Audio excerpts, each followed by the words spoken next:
Voy a hablar en varios pasajes, pero el primero en particular que me voy a referir es al libro de Amós. Está en el Antiguo Testamento. Es uno de los 12 profetas que están en el Antiguo Testamento mencionados, o sea, que han escrito y que han dejado palabra de Dios y que han sido utilizados por Dios. Se los dice profetas menores por la extensión del escrito que tienen. Este en particular fue contemporáneo en su época de profetas Miqueas, Oseas y de Isaías. Amós estuvo en el reino del sur, reino de Judá. Para ese entonces, el ministerio de Amós se desarrolló, o este libro se escribió aproximadamente entre los años 760 y 750 antes de Cristo. Para ese entonces el reino ya se había dividido, que fue más o menos en el 930 antes de Cristo, casi 200 años antes. Y como dije, Amós estaba en el reino del sur, o conocido como Judá. Para colocarlo en contexto histórico, sociocultural, el reino del norte tendía a ser más convulsionado. Aquel que quería ser rey del reino del norte tenía que tener mucha ambición para ser rey y algo de desprecio por su vida, porque duraban muy poco. Hubo uno que duró un par de días nomás, otro duró un par de meses. A diferencia de los que vivían en el reino del sur, que ellos, por ejemplo, Manasés, que no fue un ejemplo de vida precisamente, duró 50 años como rey, no que vivió 50 años, duró su reinado 50 años.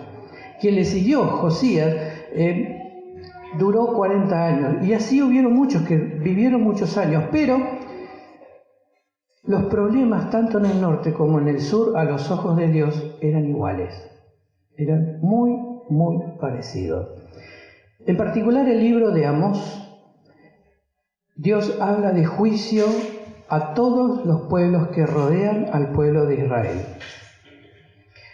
a todos y cada uno de ellos, pero también habla sobre el pueblo de Israel, tanto reino del norte como del sur. Da juicio sobre ellos, porque tenían un problema, o varios. Pese a lo convulsionado que pudiera haber entre los reyes, el problema entre ellos, económicamente estaban tranquilos, eran muy poco invadidos y había cierta prosperidad económica. Y cuando hay prosperidad económica, de Adán para acá y de acá hasta el día en que el Señor venga, el corazón del hombre es igual. Podrá usar taparrabo, túnica, ropa como la que tengo puesta, o lo que quieran, pero el corazón es exactamente el mismo si no tiene a Dios en su corazón. Es lo único que lo puede cambiar. Y el problema que tenían era que aquellos que tenían dinero ambicionaban tener más dinero, lo cual no es malo en sí. El problema es cómo. Y era a pesar de la gente pobre.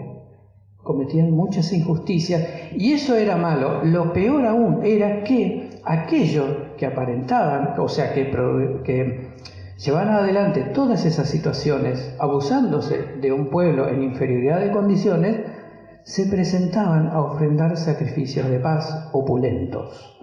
O sea, no iban con una ovejita, iban con 5, 6, 10 ovejas y aparentaban ser gente piadosa.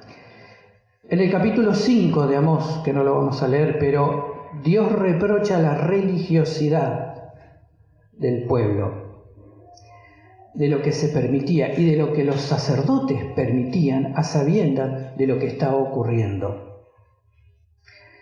Y después viene el juicio sobre Israel, sobre todo, tanto el reino del norte como del sur, que van a sufrir cautividad. En cuanto al reino del norte, esto fue escrito en el año 750 o 760, ocurriría unos 40 años después. Asiria invade el reino del norte y los lleva cautivos, los dispersa por todo el reino de Asiria.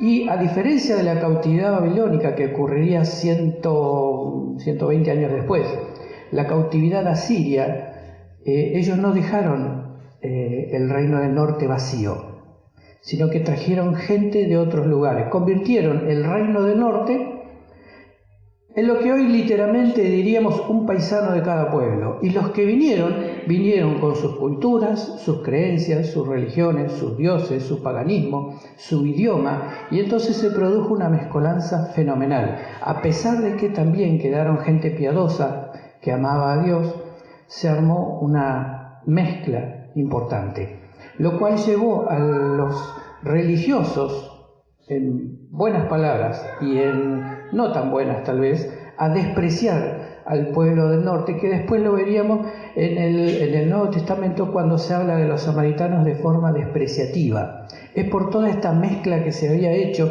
que ya no eran israelitas puros, no eran descendientes de Abraham, no eran descendientes de los hijos de Abraham, ya eran, un paisano de cada pueblo, no eran creyentes, para ellos no eran creyentes.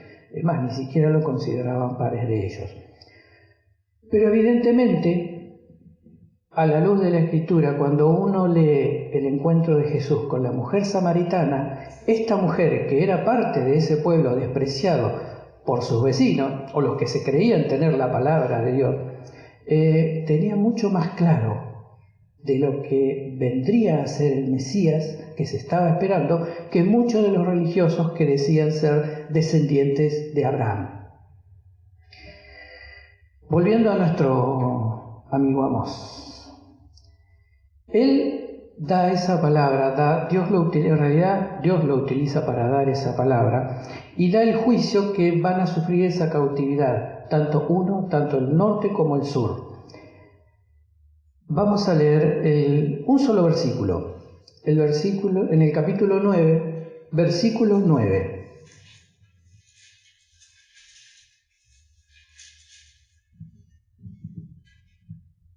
Porque he aquí yo mandaré y haré que la casa de Israel sea zarandeada entre todas las naciones, como se zarandea el grano en una criba y no cae un granito en la tierra. Hasta aquí. El juicio sobre el pueblo de Israel Dios lo estaba dando y que se iría a cumplir uno en 40 años y el otro en casi creo que 120 años. Dios tiene sus tiempos y generalmente no son los nuestros. Cuando uno quiere pedirle algo a Dios, esté preparado para que, si Dios dice sí, lo haga en sus tiempos. Dios no es un delivery, que anda con la motito acarreando promesas o cumpliendo promesas. Él lo va a hacer cuando Él vea que nosotros estamos preparados para recibirla y tenemos el corazón preparado para recibir el cumplimiento de esa promesa.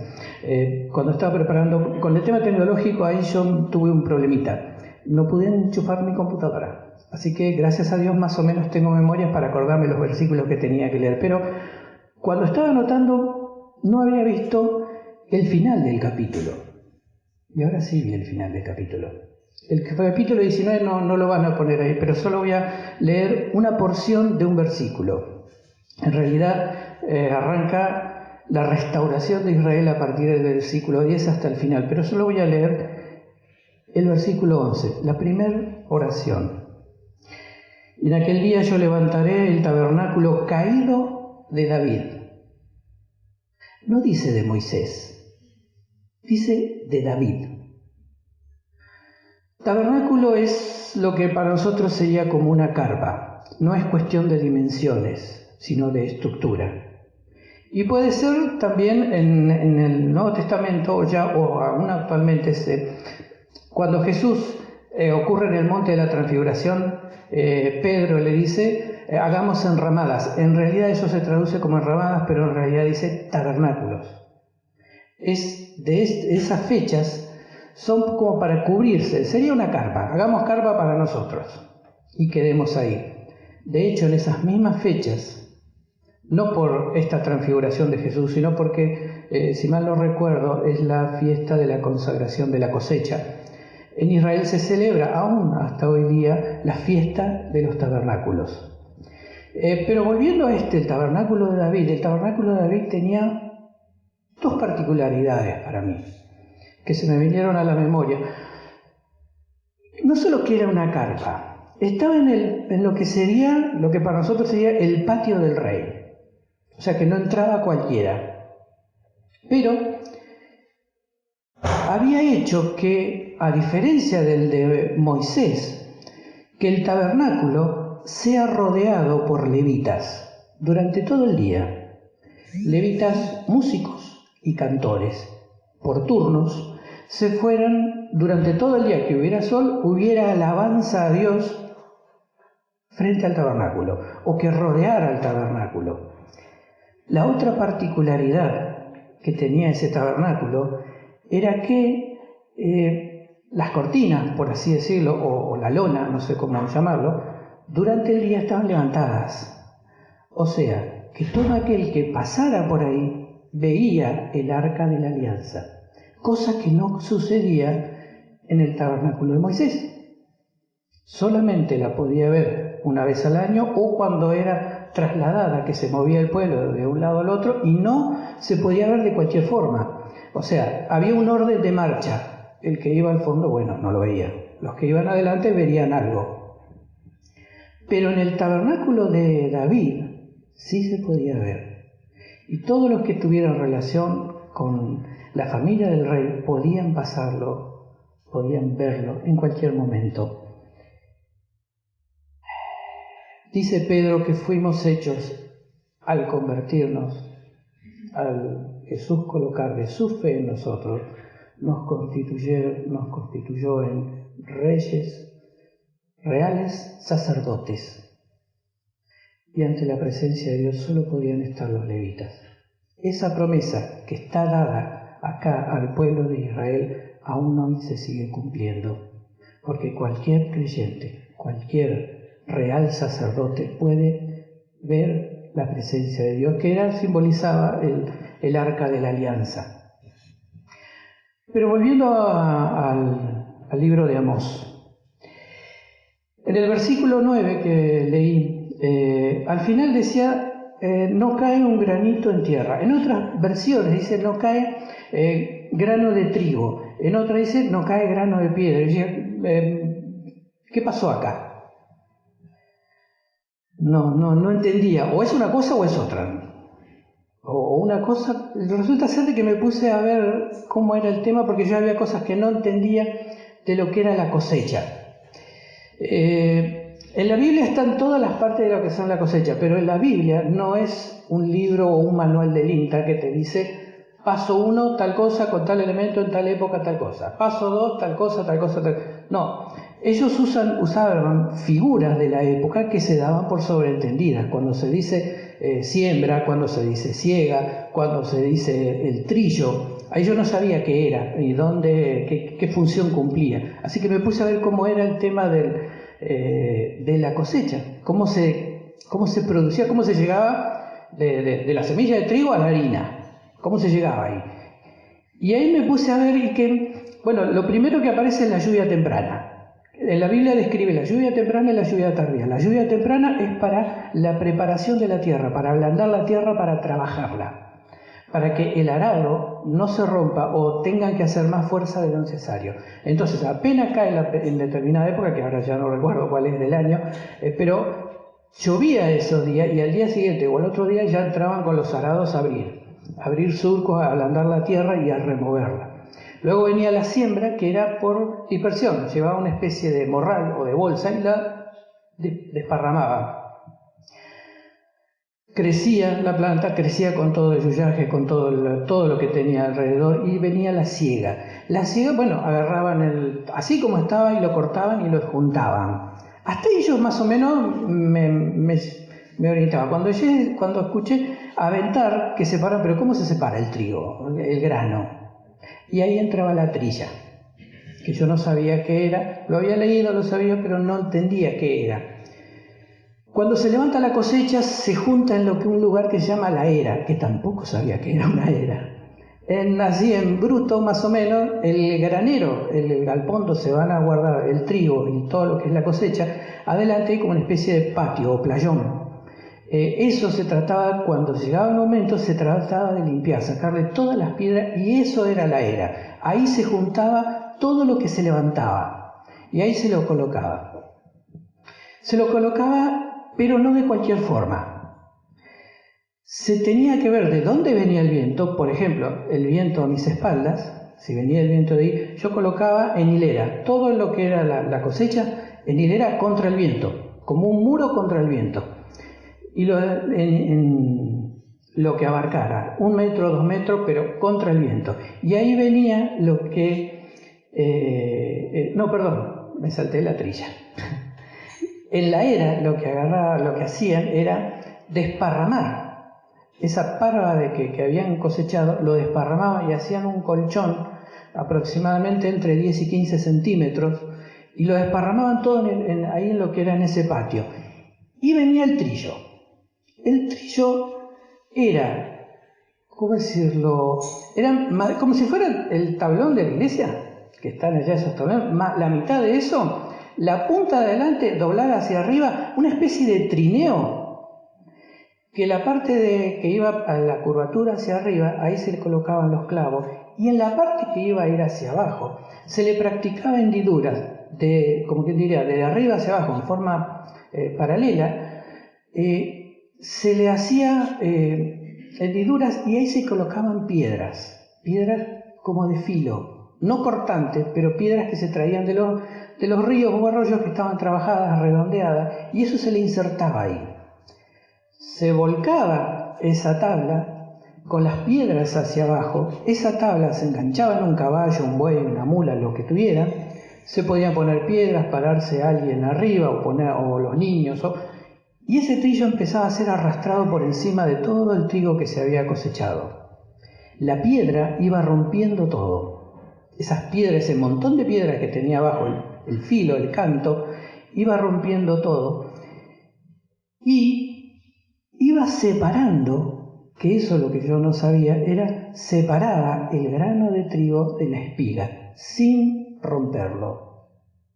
En Isaías habla de que el trillo no pasará para siempre, hablando sobre una profecía también sobre Israel.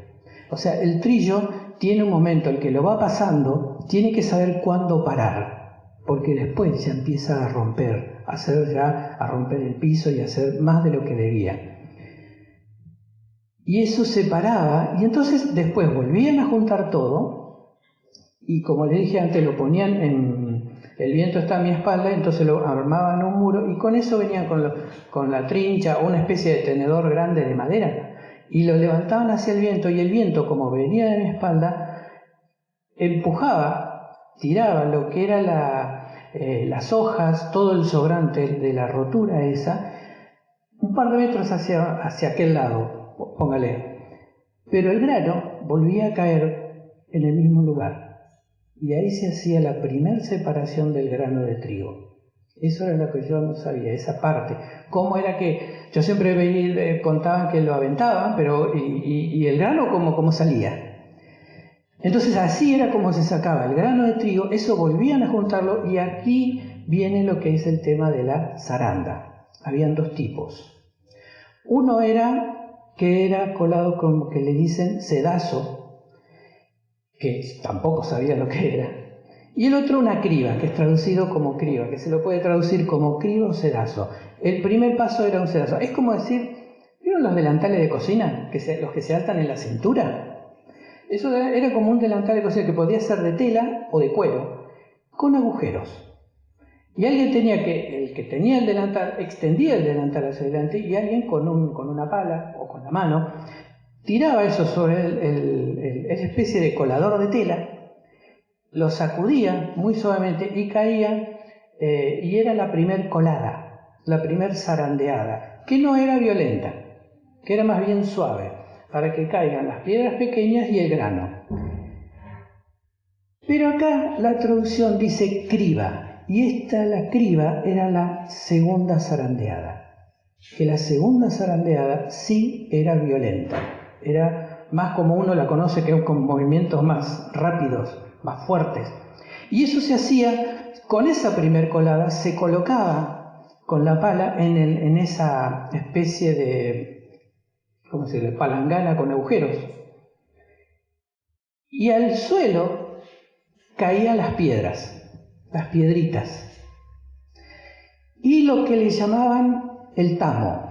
El tamo es el residual del grano de trigo que queda pegado a la semilla. Al grano de trigo. Que queda, y eso lo saca el rozamiento violento entre el grano y las piedras restantes. Cae la piedra y ahí recién el grano de trigo está listo para hacer harina. De eso está hablando aquí, que el pueblo de Israel va a ser depurado, va a ser limpiado, va a ser purificado de una forma fuerte, violenta, para que sea puro. Y no lo ha, esa zaranda no lo maneja cualquiera. Vamos a ir al Evangelio según San Lucas.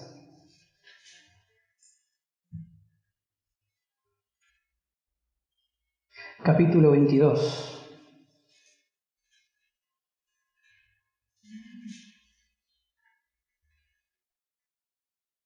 A partir de versículos 31 y 32.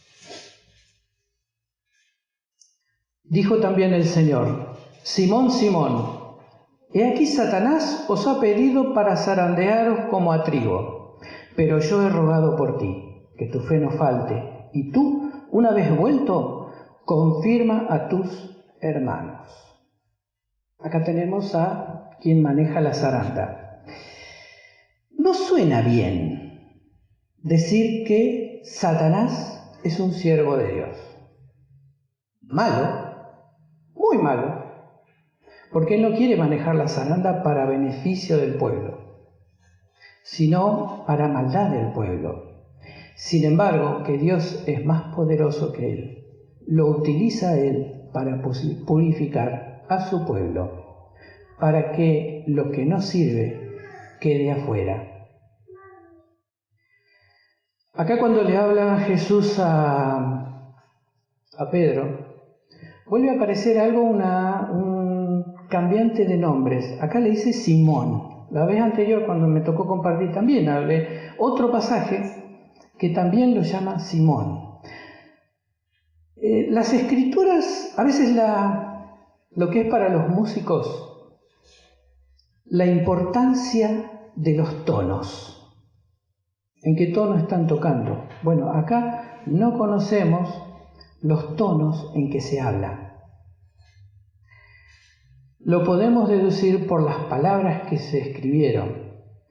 Acá le dice Simón, Simón, te estoy hablando, presta atención, lo que te voy a decir, y hasta en una forma retórica. Escúchame bien lo que te voy a decir. Versículos más abajo, cuando le anuncia la negación, porque esto es previo a la negación en la Santa Cena, le dice, no, ya no le dice Simón, le dice Pedro. Antes que cante el gallo, me vas a negar. No le dice Simón. Pero en este otro le dice Simón. Y tiene la forma en que dice, he aquí Satanás os ha pedido para zarandearos. Le habla, si bien le está hablando a Simón, a uno, le está diciendo, los pidió a todos. Acá hay que también una particularidad. Hay dos formas de pedir cosas. Acá en particular Satanás hay dos formas que utilizó, no en este en particular, pero por ejemplo, en Job pidió, dámelo y vas a ver que te va a negar. Déjame que lo toque y vas a ver que va a dudar, cosa que no ocurrió en Job. Pero acá, en particular, por los discípulos, él estaba en un tono de exigencia, y no ante cualquiera. Se lo estaba pidiendo a Dios. de una forma hasta casi irreverente, uno diría. Dámelos que los voy a sacudir. Y Dios no permite que nadie sea sacudido a menos que Él diga sí. No hay opciones. No. El diablo no puede actuar por cuenta propia. Y cuando Dios permite algo, es para algo. No por nada, no por diversión, sino porque quiere algo, no algo más, sino algo mejor. Algo más puro, más santo. Ha pedido a ustedes para zarandear como a trigo, pero yo he rogado por ti. Vuelve al plural. Los pidió a todos. Y deducen que también oró por todos, pero se está refiriendo a Él, para que tu fe no falte. Pedro no era un líder, un caudillo, no tenía esa pasta. Sin embargo, Dios no busca líderes ni caudillos ni gente que mande. Dios está buscando gente que tenga la fe firme, que no titubee. Le encomienda a Pedro como le encomendó otras cosas. Te vas a equivocar. De hecho, no era la primera vez que se iba a equivocar o que se equivocó. Sin embargo, tenía la particularidad Pedro de que le marcaban el error. Corregimos. De hecho, no haya sentado en las Escrituras que haya cometido dos errores iguales. Se recomponía y volvía. No quedaba dando lástima ni revolcándose de dolor. No es que no le dolían las cosas. Era como nosotros, como cualquiera de los nosotros presentes o ausentes. Sin embargo, él recomponía y volvía, porque la fe que Dios había puesto en él estaba firme y no dudaba, a pesar de los errores que podía haber llegado a cometer. Y a Pedro le encarga: ocúpate de tus hermanos. ¿Por qué? Bueno, te lo encomiendo. El próximo pasaje que vamos a leer es en Colosenses, capítulo 1, versículo 9.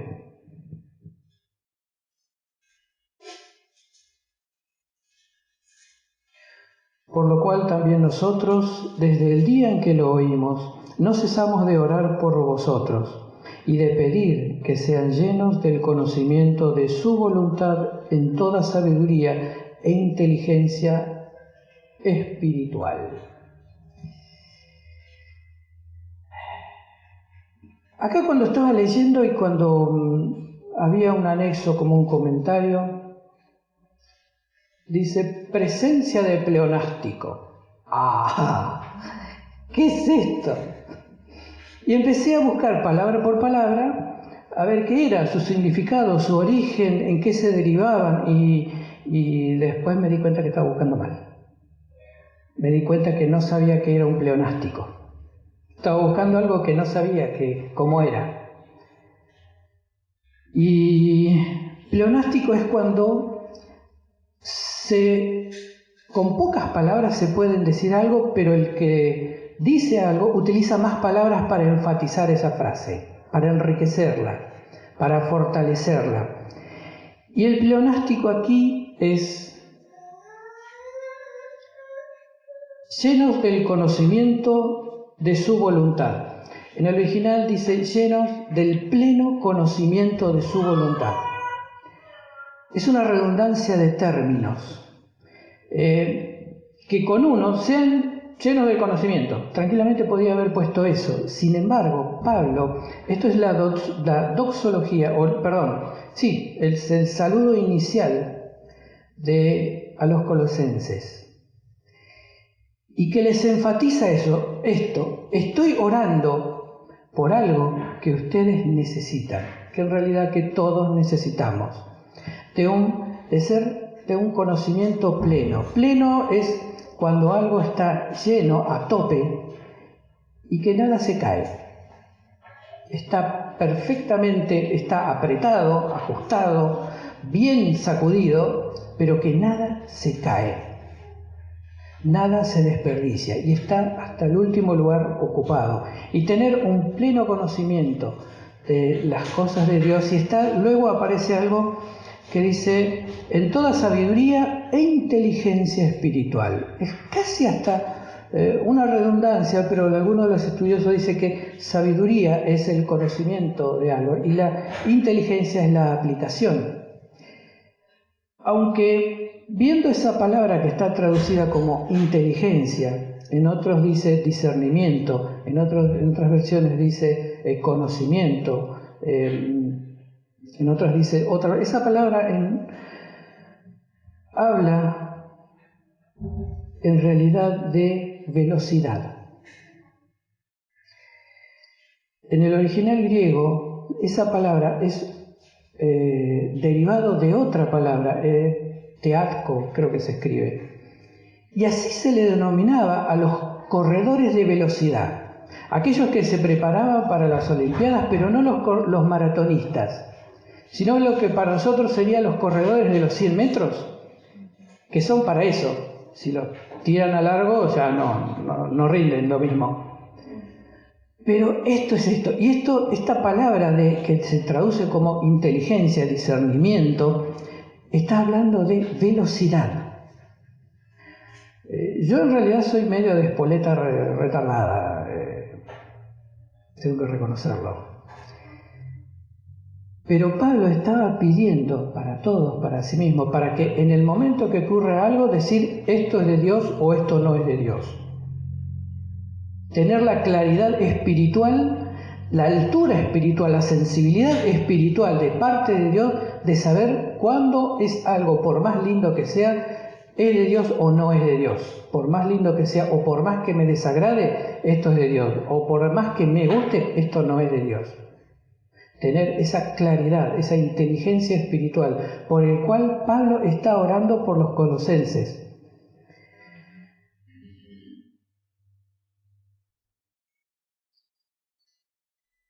Unas líneas anteriores dice, no cesamos de orar por vosotros y de pedir. Aquí hay casi una redundancia. La oración es pedir. Agradecer entra todo ahí. Pero sin embargo, el problema no es comprender la palabra oración, sino la que está traducida como pedir. Un comentarista dijo, es la insistente... permítame que recuerde bien la frase. No, es la perseverante insistencia de un penitente ante la presencia de Dios, doblegado por su amor. Sí, era eso. Así era. Es la constante petición de Dios, pero no así nomás, como cuando uno ora por los alimentos, sino pero por el otro, de pedir, de rogar, de que Dios le dé al otro lo que necesita. En este caso, él pedía sabiduría, que la palabra que está traducida como sabiduría es común, que se utilizaba en el común, pero la otra que está traducida como inteligencia no era común, se utilizaba, la derivada del corredor se utilizaba en los ámbitos casi religiosos. Y esto es lo que estaba pidiendo Pablo, para que en el momento tuvieran discernimiento, tuvieran claridad espiritual de lo que Dios quiere y de lo que Dios no quiere, por más que a mí me guste. Los pasajes que he leído, tanto de Amós como de Lucas, hablan de una zaranda. Tener la claridad de que cuando esa zaranda viene, sirve para algo, aunque en el presente no lo sé. Porque Dios quiere, como lo describía más o menos Oseas, esa pureza, ese grano que esté listo para ser hecho harina. Dios quiere una iglesia pura, santa, limpia, aún para nosotros, para que en el momento indicado, en el momento que se necesite, aplicarnos y saber qué es de Dios y qué no es de Dios. Para nosotros mismos y para el prójimo, para mi hermano, para el que tengo sentado a mi lado y para el que no. Y eso va a ser de redundancia, de crecimiento. Eso sería un crecimiento espiritual de la Iglesia, madurez espiritual del creyente, por ende de la Iglesia, para redundar en una alabanza mayor a Dios, para poder alcanzar eso lo que a veces digo, la alabanza común, todo lo que respira a Jehová, alabe a Jehová. Esa es la alabanza básica. Y hay muchos estados intermedios de la alabanza. Una vez un pastor creo que describió como ocho tipos de alabanza, pero cada una tenía un estado mayor hasta llegar a lo que se conoce como la suprema alabanza. Y él escribía que el que no puede llegar a la suprema alabanza difícilmente pueda llegar a adorar a Dios. Por eso Dios no busca gente que le alabe, sino que busca adoradores. Porque como elemento básico para la alabanza, y hay que respirar, con eso alcanza. Pero para la adoración se necesita una vida consagrada a Dios, no menos. Y eso es lo que Dios quiere, sacar harina de su pueblo, harina pura, blanca, limpia, para hacer pan, para dar a otros, para poder dar de comer a otros, para que nuestra vida dé fruto más de lo que podamos imaginar cuando el Espíritu Santo obra, cuando llegamos a esa madurez o inteligencia espiritual. Uno puede dar a otros, porque no se puede dar lo que no tenemos. Lo que yo no tengo no puedo darlo. Puedo contarlo, puedo imaginarlo, pero no puedo darlo porque no lo tengo. Y si no he juntado como corresponde, no voy a poder dar. Y Dios quiere un pueblo generoso, una iglesia generosa, una congregación generosa, blanca, pura, lista para hacer pan, para dar a otros.